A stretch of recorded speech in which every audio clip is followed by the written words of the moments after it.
तो आज हम एक ऐसे सोल्जर की सर्वाइवल स्टोरी के बारे में बात करने वाले हैं जिसके पीछे सारी की सारी जर्मन नाजी आर्मी पड़ी हुई थी। उन्होंने उसके फुट पे गोलियां मार के जो है वो उसका फुट भी जो है वो जख्मी कर दिया था, लेकिन उसे वो जब भी नहीं पकड़ पाए। और उसके बाद फिर यहाँ पे एक बर्फ के तूफान के अंदर भी वो बर्फ के अंदर दब गया। और उसके बाद फिर वो एक बर्फीले पानी के अंदर जो है वो चला गया।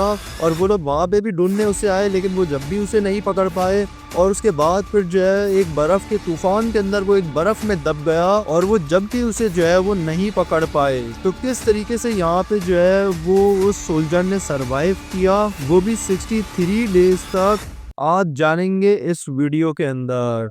तो कहानी शुरू होती है यहाँ पे सन 1940 से, जब जर्मनी ने यहाँ पे नॉर्वे को जो है वो इन्वेड कर दिया था। 90% नॉर्वे को जब जर्मनी यहाँ पे कैप्चर कर चुका था, तो उसके बाद फिर जो नॉर्वे का आखिरी पार्ट यहाँ पे बचा था, वहाँ पे कुछ जो है वो नॉर्वे के सोल्जर्स बचे थे। उसके बाद फिर नॉर्वे का एक कमांडो जो है वो 12 सोल्जर्स को जो है वो एक प्लान देता है कि तुम सब ने जाकर जो है वो जर्मनी के फौजी अड्डों को देखना है कि कहाँ कहाँ पर जो है वो फौजी अड्डे बने हुए हैं। और उसके बाद फिर वापस आकर जो है वो हमें एक मैप देना है जिसके ऊपर वो सारे फौजी अड्डे मौजूद हों। और उसके बाद फिर हम लोग अटैक करेंगे यहाँ पे जर्मनी के ऊपर, उनकी नाजी सेना के ऊपर, और उनसे जो है वो अपना एरिया वापस लेंगे। तो ये 12 के 12 सोल्जर्स जो है वो एक शिप में जो है वो जर्मन इन्वेडेड नॉर्वे की तरफ जा रहे थे कि जर्मनी की आर्मी जो है वो इनको दूर से ही देख लेती है और वो इन पे जो है वो अटैक शुरू कर देती है। और उसके बाद फिर इनका शिप जो है वो तबाह हो जाता है। जब ये लोग पानी को क्रॉस करके आते हैं स्नो की तरफ, तो वहाँ पे 11 सोल्जर्स को जो है वो जर्मन आर्मी जो है वो कैप्चर कर लेती है।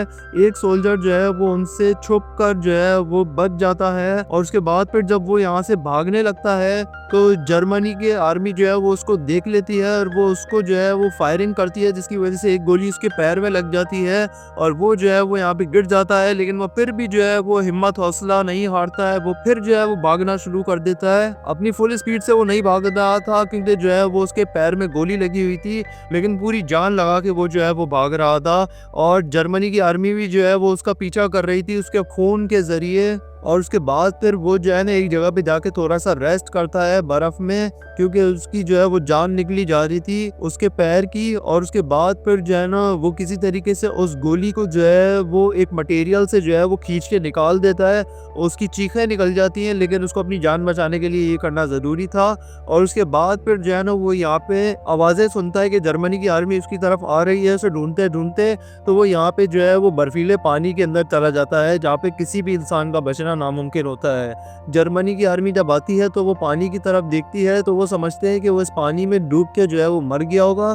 तो उसके बाद फिर जो है ना वो लोग वहाँ से चले जाते हैं। लेकिन उसके बाद फिर वो पानी से निकल के यहाँ पे बाहर आता है, और उसके बाद फिर उसे जो है वो 2 लोग मिलते हैं जो कि बहुत ही अच्छे लोग थे, और उनको खुद को पता था कि जर्मनी की आर्मी जो है वो गलत कर रही है और हिटलर जो है वो सही बादशाह नहीं है, सही डिक्टेटर नहीं है। तो उसके बाद फिर वो लोग जो है उस नॉर्वे के सोल्जर का जो है वो ख्याल रखते हैं, उसे घर पे लेकर आते हैं, उसे खाना पीना देते हैं, उसके जख्म पे मरहम लगाते हैं। और उसके बाद फिर जो जर्मनी की आर्मी थी वो जब यहाँ पे अपने कमांडो के पास जाती है जिसका नाम था कर्ट, तो वो कर्ट को जब बताते हैं कि 11 सोल्जर्स हमने कैप्चर कर लिए हैं, तो कर्ट कहता है कि 12वां कहाँ पे है।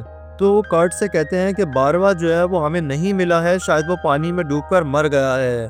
तो जो कर्ट है वो यहाँ पे कहता है कि मैं लाश देखे बिना जो है वो नहीं मानता हूँ कि वो मर गया होगा। वो एक सोल्जर है, और सोल्जर जो है वो कहीं पे भी सरवाइव कर सकता है, वो बर्फ में भी सरवाइव कर सकता है, वो ठंडे पानी में भी सरवाइव कर सकता है। और फिर कर्ट उनसे कहता है कि मुझे उसकी लाश चाहिए, जब तक मुझे उसकी लाश नहीं मिल जाती तुम में से कोई भी जो है वो सुकून की नींद नहीं सो पाएगा। उसके बाद फिर कर्ट और वो सारे सोल्जर्स जो है वो उस पानी में जाते हैं, और कर्ट जो है वो उनसे पूछता है कि तुमने यहाँ पे कितनी देर जो है वो उसको देखा था। तो वो कहते हैं कि 20 मिनट। तो 20 मिनट के लिए कर्ट जो है वो खुद अकेला पानी के अंदर जाता है टाइमर लगा के, और वो ये देखने की कोशिश करता है कि 20 मिनट जो है वो इस समंदर में सरवाइव कर सकता है या फिर नहीं। तो कर्ट जो है वो 20 मिनट खत्म होने के बाद जो है वो उनको आकर गाड़ी दिखाता है कि ये देखो 20 मिनट जब मैंने सरवाइव कर लिया तो उसने भी सरवाइव किया होगा, और वो फिर यहाँ से भाग गया होगा तुम्हारे जाने के बाद, और तुम लोगों को अब जो है वो मुझे उसकी लाश ला के देनी पड़ेगी। और उसके बाद फिर जो है ना जो जॉन था ना, उसको यहाँ पे पता लगता है जब वो उन दोनों लोगों के साथ रह रहा था, तो उसको पता लगता है यहाँ पे अखबार के ज़रिए और रेडियो के ज़रिए कि 11 जो सोल्जर्स यहाँ पे पकड़े गए थे, उनको यहाँ पे जर्मनी ने टॉर्चर किया, टॉर्चर करके उन्हें मार दिया है।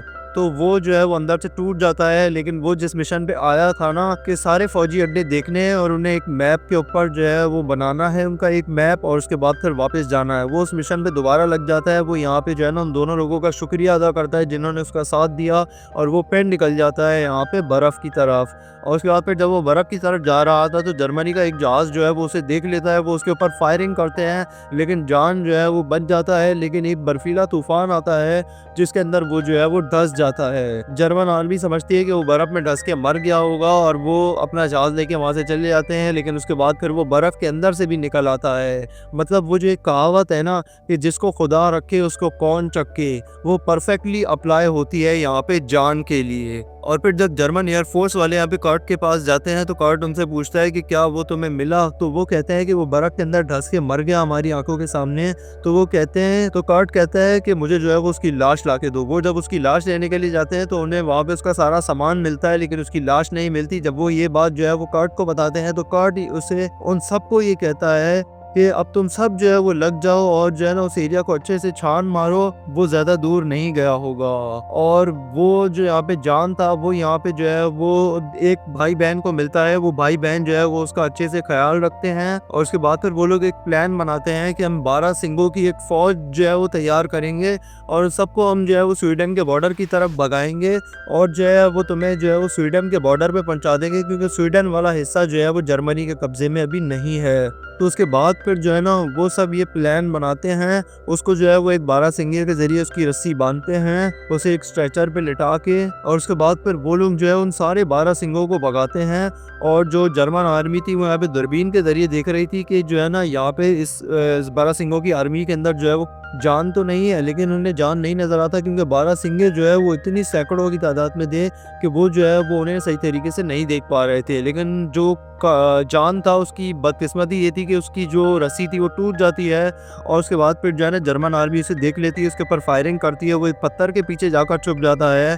और उसके बाद फिर जो 12 सिंगा उसे लेकर जा रहा था वो उसके पास आता है, वो अपनी रस्सी उस 12 सिंगा पे डालता है और एक फायर करता है कि जिससे वो 12 सिंगा भी डर जाता है और जो है वो उसे लेकर भागता है। जर्मन आर्मी फायरिंग करती है, लेकिन वो 12 सिंगा जो है वो बॉर्डर पार कर जाता है अपनी फौज के साथ, और उसके बाद फिर जो है ना जर्मन आर्मी कुछ भी नहीं कर सकती थी, क्योंकि स्वीडन वाला हिस्सा जो है अभी जर्मनी के कब्जे में नहीं आया था। जॉन जो है एक मैप लेकर जाकर जो है अपने जनरल को देता है, तो उसने 63 डेज यहाँ पे गुजारे थे ना यहाँ पे नॉर्वे के अंदर, तो जहाँ जहाँ पे उसे जो है वो आर्मी नजर आई थी वो उसका जो है वो मैप में जो है वो शो करवा रहा था, मैप बना रहा था। और वो मैप जब यहाँ पे जो है वो अपने जनरल को देता है तो उसके बाद फिर जो है ना नॉर्वे के ऊपर जो है वो नॉर्वे की और जर्मनी की जो है वो एक जंग हुई थी, और सिर्फ जॉन की वजह से जो है वो नॉर्वे इस जंग को जीत गया था नॉर्वे के उस एरिया के अंदर।